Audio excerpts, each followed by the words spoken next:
Good morning, everybody. Well, it becomes a bit challenging and a little bit anxious after two amazing speakers, so I'm under the pressure now. Please, Yani, just give me the chance and, smile a lot and give me some claps, give me encouragement. Thank you. Okay, so today we're talking about leadership, of course. We heard a lot about it. I'm going to be talking to you about leadership and environmental sustainability. In short, we're going to talk about some definitions, 7 benefits, outcomes of sustainable leadership, circular economy, a case study of Saudi Arabia, case studies in Netherlands, case studies in USA, and then just the conclusion.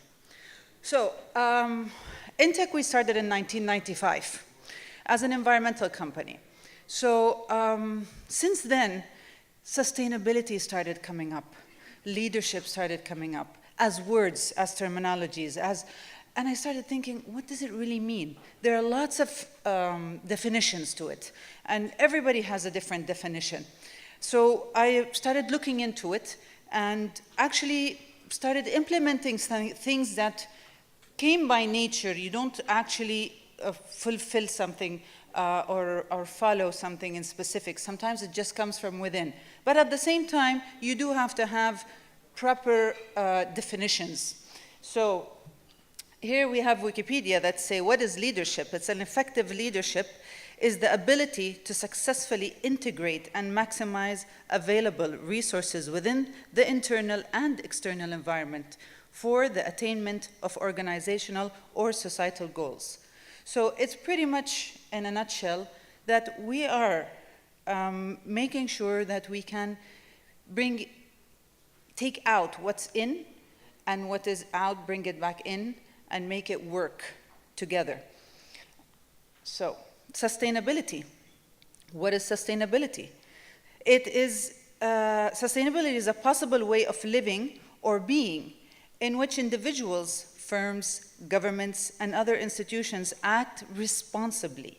Responsibly. Let's put 100 lines under the word responsibly, in taking care of the future as if it belonged to them. So it's not that's their problem. This attitude is what brought the world into the situation that we are in today. Now, again, I can't say, well, it's not my problem, I have nothing to do, I wasn't the reason behind this. No, every single person, every one of us is responsible.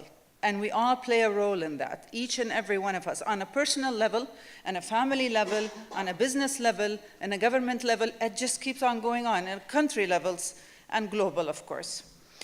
So, and taking care of the future as if it belonged to us. So what are the issues? We have conserve natural resources.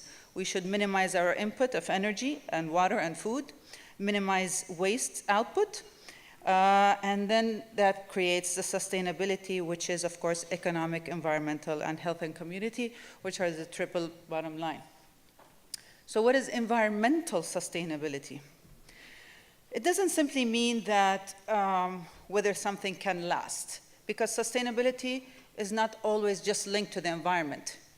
You want, as Dr. Leem said, your internal organs to be sustainable to an extent until, God decides the time of our life, but we want them to stay fit for ourselves.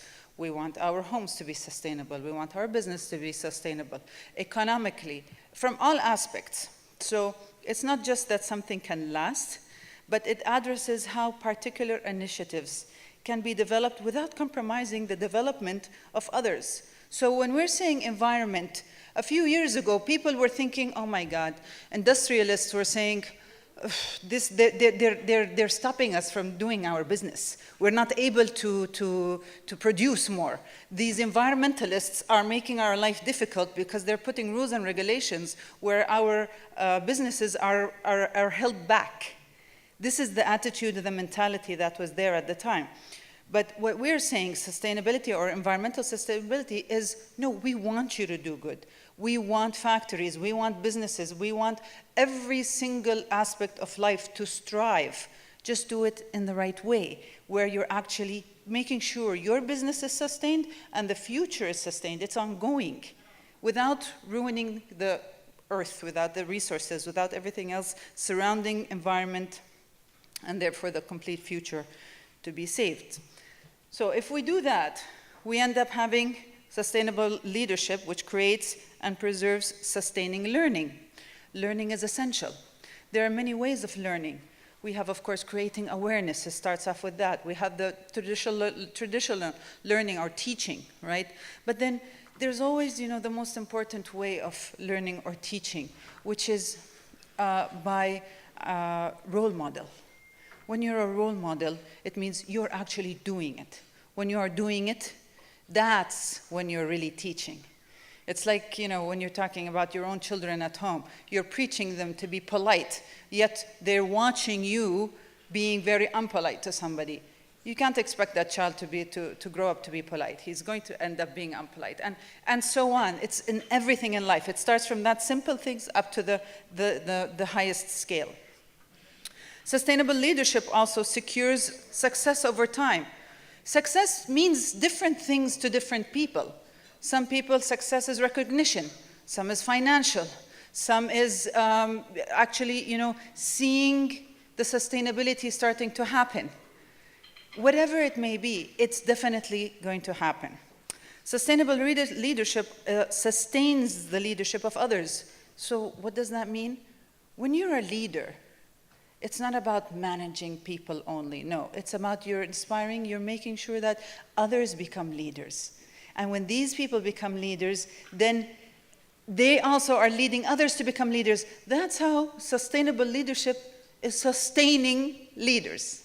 So it's an ongoing process, something that we all should be doing all the time. It's not about me wanting to be the leader. And look at me. If I don't have everybody else being leaders around me, and them, again, successors and so on, then you're not a leader.